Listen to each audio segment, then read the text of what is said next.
In the year 1479 BCE, the throne of Egypt passes to a woman who will defy every convention of her time. For over 2 decades, history will forget her name, erasing her monuments and chiseling away her legacy.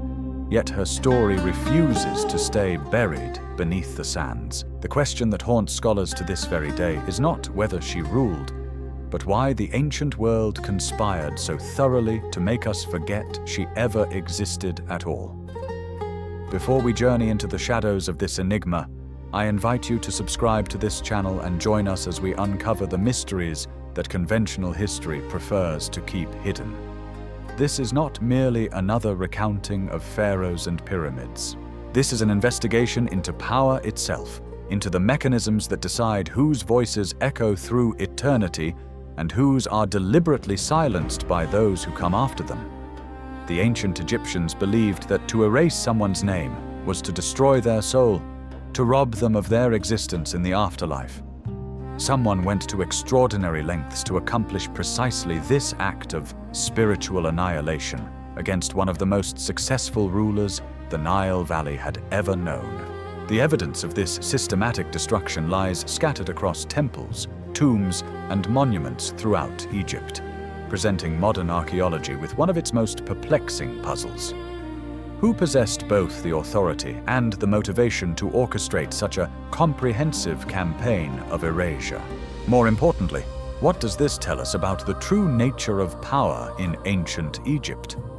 To understand this mystery, we must first journey back to the beginning of the 18th dynasty, to a moment when Egypt was reborn from the ashes of foreign occupation.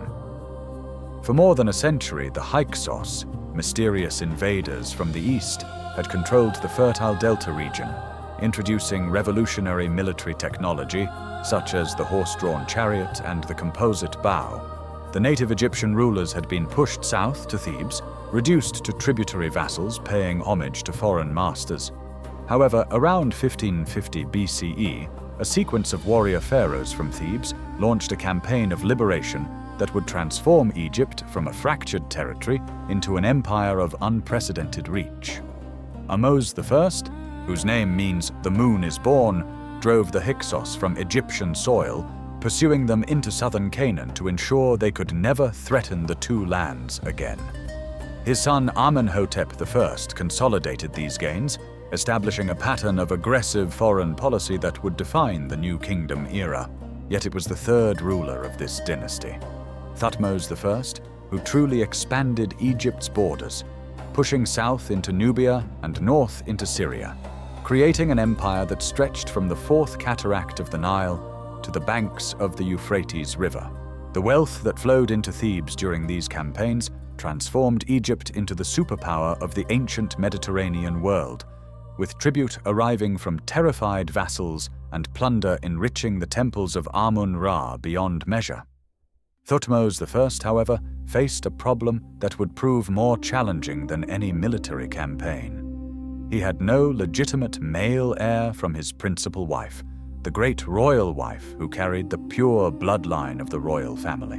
Instead, his eldest surviving child was a daughter named Hatshepsut, a woman whose intelligence and political acumen would become legendary.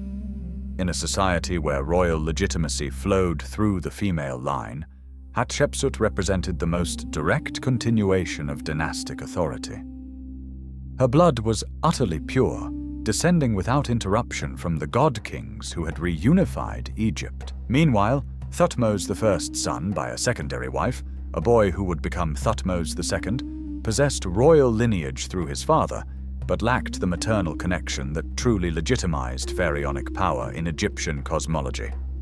The solution to this dynastic dilemma followed an ancient Egyptian tradition that seems shocking to modern sensibilities, but was perfectly logical within their theological framework. Hatshepsut would marry her half-brother Thutmose II, combining their respective claims and producing heirs who would possess unquestionable legitimacy. This practice of sibling marriage among royalty was not merely accepted, but was seen as divinely ordained, mirroring the relationships of the gods themselves. After all, Osiris had married his sister Isis, and their union had produced Horus, the archetypal god-king from whom all pharaohs claimed descent. By recreating this divine pattern in the mortal realm, the royal family maintained its sacred character and preserved the magical potency of its bloodline. The marriage between Hatshepsut and Thutmose II appears to have been genuine partnership rather than mere political arrangement. Together, they ruled Egypt for approximately 14 years, a period marked by relative stability and continued prosperity.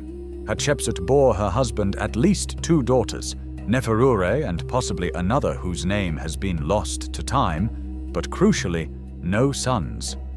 Once again, the royal succession faced the same problem that had plagued the previous generation. Thutmose II, however, had fathered a son by a secondary wife, a concubine of common birth named Isis. This boy, who would become Thutmose III, carried royal blood through his father, but possessed no claim whatsoever through his mother's line. When Thutmose II passed away unexpectedly, possibly in his early 30s, the situation became extraordinarily delicate. His designated heir was merely a child, perhaps 6 or 7 years old, far too young to manage the complex machinery of imperial government or to command the loyalty of Egypt's powerful military establishment. Moreover, his claim to the throne was constitutionally weak, dependent entirely on his father's designation rather than on the traditional matrilineal descent that had always been the bedrock of pharaonic legitimacy. In these circumstances, it was entirely appropriate, indeed necessary, for Hatshepsut to assume the role of regent, governing Egypt in her stepson's name until he reached maturity. For the first 2 years of the new reign, Hatshepsut performed this regency role in a conventional manner, appearing in reliefs and inscriptions as the great royal wife and king's mother, standing behind the young pharaoh and guiding his hand. Gradually, however, something unprecedented began to occur. Hatshepsut's titles and epithets expanded, incorporating royal prerogatives that had never before been claimed by a regent. Her image in temple reliefs grew larger, more prominent, eventually equaling and then surpassing that of her young co-ruler. By the 7th year of Thutmose III's reign, Hatshepsut had completed a transformation that shocked and confused subsequent historians. She had declared herself not merely regent, but pharaoh in her own right, adopting the complete 5-fold titulary of an Egyptian monarch and claiming direct divine mandate to rule the 2 lands. This was not a coup in the violent sense of the word. No evidence suggests military conflict or political purge accompanied Hatshepsut's elevation to full pharaonic status. Instead, it appears to have been a carefully orchestrated constitutional evolution, justified through an elaborate theological argument that appealed to Egypt's most fundamental religious beliefs. Hatshepsut commissioned texts declaring that she was not merely the daughter of Thutmose I, but had been divinely conceived when the god Amun-Ra himself had visited her mother Ahmosa in the form of her husband. This birth legend, carved on the walls of her magnificent mortuary temple at Deir el-Bahari, presented Hatshepsut's kingship not as a violation of tradition, but as its ultimate fulfillment. She was not a woman usurping male authority, but rather a god-king whose divine essence transcended human categories of gender. The propaganda campaign that accompanied Hatshepsut's assumption of full royal power reveals sophisticated understanding of Egyptian political psychology. She did not abolish or diminish Thutmose III, but rather incorporated him into a co-regency, a form of joint rule that had ancient precedents in Egyptian history. In official art, she increasingly appeared wearing the traditional regalia of kingship, including the false beard, the Neeman's headdress, and the Shendit kilt. Her body in these representations became masculinized, broad-shouldered, and flat-chested, conforming to the eternal iconographic template of pharaonic power. Yet significantly, the hieroglyphic texts accompanying these images retained feminine grammatical forms when describing her, creating a fascinating linguistic duality that modern scholars struggle to interpret. Was this Hatshepsut acknowledging her biological reality while claiming masculine political authority, Or was it evidence of scribal confusion about how to describe something for which the Egyptian language had no proper vocabulary? To solidify her position, Hatshepsut assembled around herself a cadre of loyal officials whose careers depended entirely upon her continued rule. Chief among these was Senenmut, a man of relatively modest birth who rose to become steward of Amun, tutor to the royal daughter Neferua, and overseer of all works of the king. The relationship between Hatshepsut and Senenmut has fascinated historians for generations, with some speculating that their connection transcended professional collaboration. Certainly, Senenmut enjoyed privileges unprecedented for a commoner, including permission to construct his tomb in the sacred precinct near Hatshepsut's mortuary temple, and to include his own image in royal contexts where no mere official should appear. Whether their relationship was romantic, political, or simply a partnership of remarkable minds working toward shared goals remains one of the enduring mysteries surrounding Hatshepsut's reign. What is not mysterious, however, is the extraordinary success of that reign. For approximately 22 years, Hatshepsut governed Egypt with a skill that rivaled any of her male predecessors or successors. Her reign was marked not primarily by military conquest, though she did conduct at least one successful campaign into Nubia and maintained Egypt's Asiatic holdings, but rather by ambitious building projects, flourishing trade, and internal stability. She understood that true power in the new kingdom rested not merely on military might, but on economic prosperity and the visible demonstration of divine favor through monumental architecture. The centerpiece of Hatshepsut's architectural program was her mortuary temple at Deir el-Bahari, a structure so breathtaking in its design that it continues to astound visitors more than 3,000 years after its construction. Built into the dramatic cliffs of the Theban mountain, the temple rises in 3 ascending terraces connected by ramps, its colonnaded porticos creating a rhythm of light and shadow that seems to merge human architecture with the natural landscape. This was not merely a tomb, but a theological statement in stone, proclaiming Hatshepsut's divine birth, her coronation by the gods, and her legitimate place in the eternal succession of god-kings. The reliefs that adorned its walls depicted the great expedition to Punt, a mysterious land to the southeast, probably located somewhere along the coast of modern Somalia or Eritrea, from which Egyptian ships returned laden with exotic treasures, including myrrh trees, ebony, ivory, and live animals. This expedition to Punt represents a fascinating window into Hatshepsut's political strategy and economic vision. Rather than glorifying military campaigns and lists of conquered enemies, which was the standard subject matter of royal propaganda, Hatshepsut chose to immortalize a trading mission. The reliefs at Deir el-Bahari show Egyptian ships making the long voyage down the Red Sea, the startled inhabitants of Punt greeting these visitors from the north, and the orderly exchange of goods conducted in an atmosphere of mutual respect rather than conquest. The message was clear. Hatshepsut's kingship brought prosperity through commerce and diplomacy, not merely through the sword. She was presenting an alternative model of pharaonic power, one perhaps more suited to her own circumstances as a ruler, whose legitimacy rested on theology and bloodline rather than military prowess. Nevertheless, Hatshepsut did not entirely neglect the martial aspects of kingship. She undertook renovations and expansions at Karnak Temple, erecting massive obelisks whose tips were sheathed in electrum, a gold-silver alloy that caught the sun's rays and could be seen for miles around, visible proof of divine favor and royal wealth. These obelisks, the tallest ever erected in Egypt up to that time, bore inscriptions declaring Hatshepsut's military victories and her role as defender of Maat, the cosmic order that pharaohs were obligated to maintain.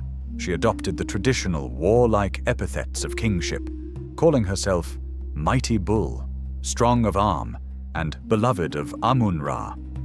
In every respect, Hatshepsut performed kingship exactly as her predecessors had, leaving no opening for critics to claim she was inadequate to the role due to her gender.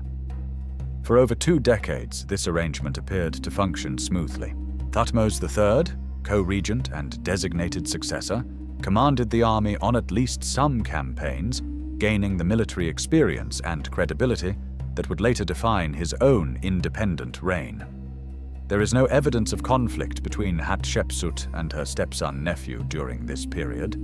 Indeed, the young prince's name appears alongside hers in official inscriptions and monuments, suggesting a genuine power-sharing arrangement rather than his complete marginalization. Senenmut and the other high officials of Hatshepsut's administration continued their work, enriching themselves while enriching Egypt, creating a network of patronage and obligation that seemed to ensure the stability of the regime. Then, around the 22nd year of the joint reign, Hatshepsut simply vanishes from the historical record. No inscription records her passing, no tomb contains her burial, no official announcement explains her disappearance.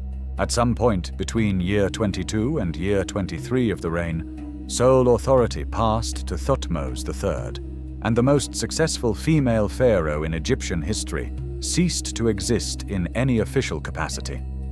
The manner of her exit remains completely unknown. Did she die of natural causes, her ambitious reign ended by disease or simple old age? Was she forcibly removed from power in a palace coup that somehow left no trace in the historical record? Did she voluntarily abdicate, recognizing that her stepson had finally matured into a ruler capable of independent command? The mystery deepens when we examine what happened next. For approximately 20 years after Hatshepsut's disappearance, Thutmose III made no move against her memory. Her monuments stood intact, her inscriptions remained visible, and her name continued to appear in king lists alongside those of her predecessors. Thutmose embarked upon a series of military campaigns that would earn him a reputation as Egypt's greatest warrior pharaoh, conducting 17 expeditions into Asia and pushing Egyptian power to its greatest extent. He was hardly spending his time brooding over past grievances or nursing resentment against his former co-ruler.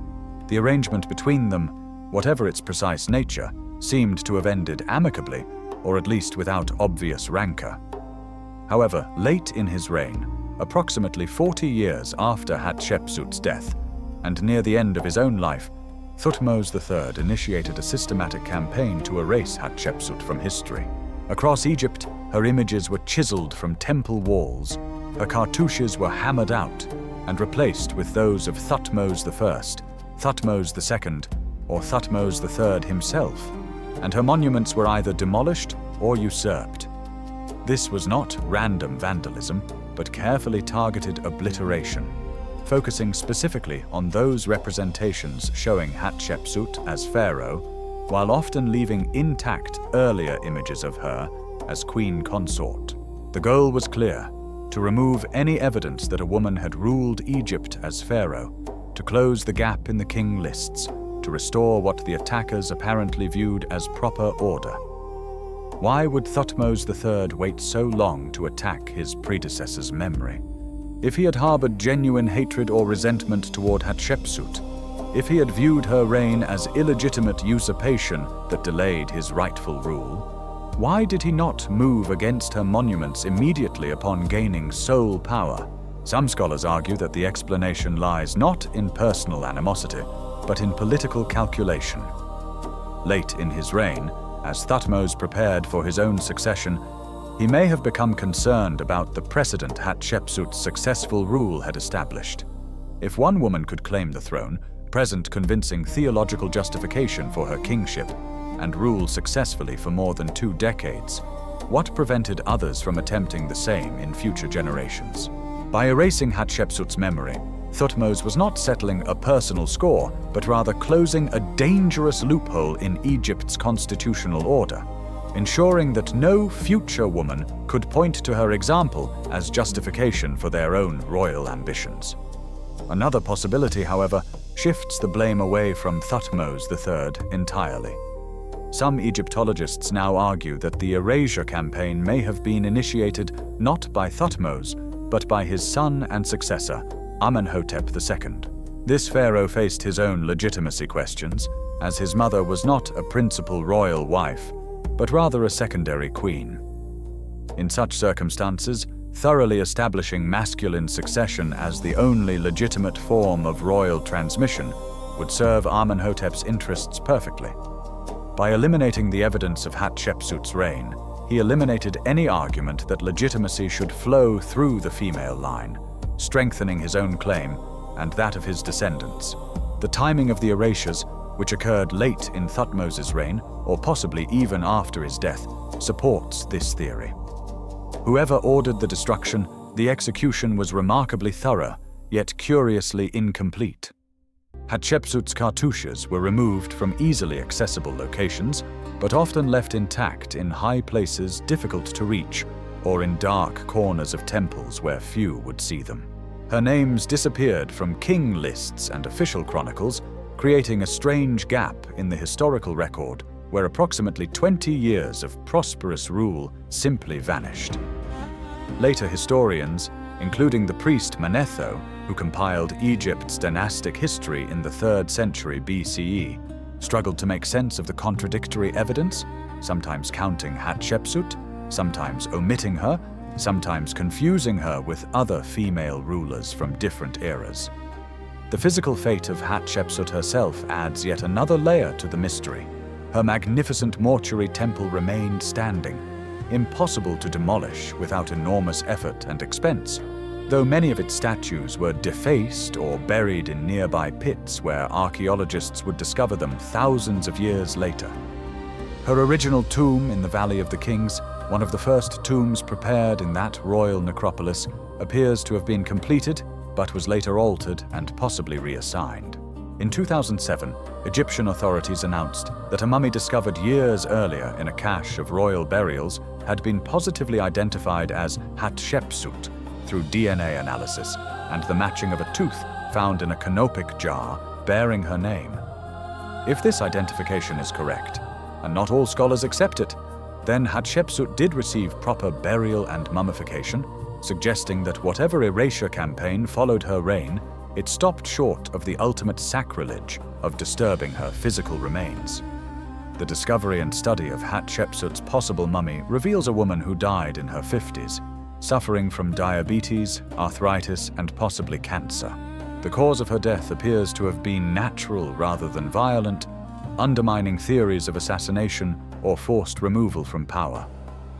This evidence, combined with the long delay before the erasure of her monuments began, paints a picture very different from simple usurpation and revenge. Instead, we see a complex political situation in which a woman of extraordinary ability found herself in a position to claim ultimate power and did so successfully, ruling alongside her stepson in what appears to have been genuine co-regency for more than 2 decades. The attempt to erase Hatshepsut from history ultimately failed, though it succeeded in creating confusion that lasted for millennia. When early Egyptologists began deciphering hieroglyphs in the 19th century, they struggled to understand who Hatshepsut was and why her representation seemed deliberately damaged. Some initially misidentified her as a male ruler, confused by the masculine regalia and titles she had adopted. Only gradually did scholars piece together the true story, reconstructing her reign from fragments and reconstructing her importance to Egyptian history. Today, Hatshepsut is recognized as one of the most successful pharaohs of any era, male or female, whose reign brought Egypt prosperity, monumental architecture, and international prestige. Yet the mystery remains. Who truly ruled ancient Egypt during those 22 years? Was it Hatshepsut alone, with Thutmose III relegated to ceremonial functions while she wielded actual power? Was it genuine co-regency with both rulers exercising complementary authority, she managing internal affairs while he led military campaigns? Or was there a shadow government of powerful officials like Senenmut who manipulated both rulers for their own benefit? The evidence allows multiple interpretations, and different scholars champion different reconstructions based on the same fragmentary sources. What makes this mystery particularly haunting is that it reveals the mechanisms by which history is constructed and deconstructed. Hatshepsut's enemies, whether Thutmose III or Amenhotep II or some other faction entirely, understood that controlling memory was essential to controlling present political reality. They knew that in a society where written records and monumental inscriptions provided the only lasting memory, one could literally rewrite history by physically altering those records. The Egyptian concept that destroying someone's name destroyed their spiritual existence in the afterlife gave this vandalism cosmic significance, elevating political calculation into theological necessity. However, the erasers made a crucial mistake. They destroyed thoroughly enough to confuse later generations, but not completely enough to eliminate all evidence of Hatshepsut's existence. They left traces, fragments, contradictions in the record that eventually allowed archaeologists and historians to reconstruct what had been deliberately hidden.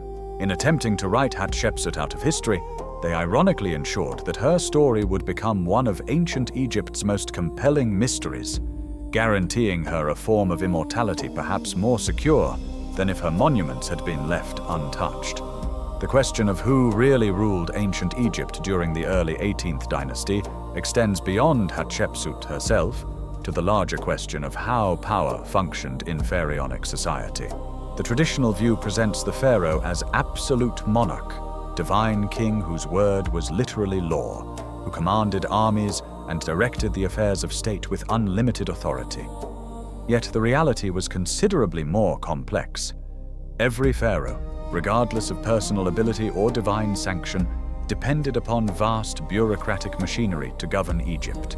High priests controlled the immense wealth of temple estates, military commanders led armies that could make or break dynasties, provincial governors administered distant territories with considerable autonomy, and court officials controlled access to the royal presence and managed the flow of information reaching the throne. In this context, Hatshepsut's success in claiming and maintaining pharaonic power for more than 2 decades reveals the extent to which political skill, administrative competence, and the ability to build coalitions mattered as much as or more than gender, military prowess, or traditional legitimacy. She succeeded because she was extraordinarily capable, because she built a network of loyal officials whose interests aligned with hers, because she provided Egypt with stability and prosperity, and because she understood how to manipulate religious ideology to justify her unprecedented position.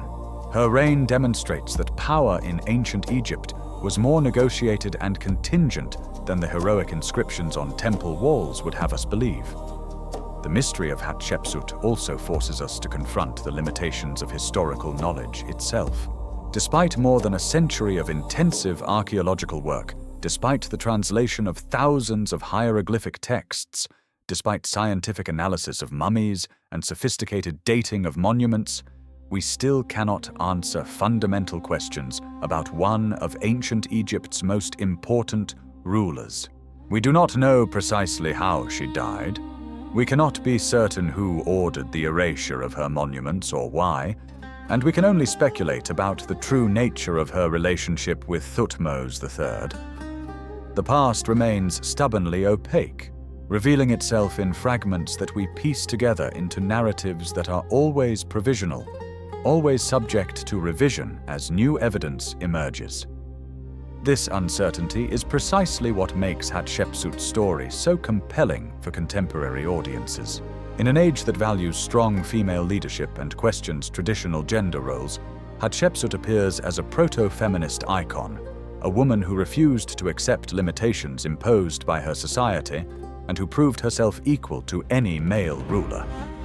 Yet we must be cautious about projecting modern values onto ancient contexts. Hatshepsut did not rule as a woman challenging male authority, but rather by adopting masculine royal identity and presenting herself as a special case, divinely ordained and therefore exempt from normal gender restrictions. She opened no doors for other women and established no precedent that subsequent generations could follow. Indeed, the erasure of her memory suggests that Egyptian society viewed her reign as aberration rather than admirable innovation. Nevertheless, the attempt to erase her failed spectacularly. Today, Hatshepsut's name is known to millions.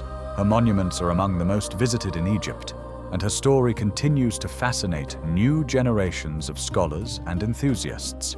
The mystery of who really ruled ancient Egypt during her reign, and why someone tried so hard to make us forget she had done so, remains unresolved, probably unresolvable given the limitations of our sources. Yet that very mystery ensures her immortality more effectively than any intact monument could have done. In trying to condemn her to eternal oblivion, her enemies instead guaranteed that we would never stop asking questions about her, never stop marveling at her achievements, never stop wondering about the true story behind the chiseled cartouches and the defaced statues. The sands of Egypt keep their secrets well, revealing them slowly and incompletely to those patient enough to search. Hatshepsut's mystery endures because it touches something fundamental about power, memory, and the eternal human desire to control not only the present, but also how the future remembers us.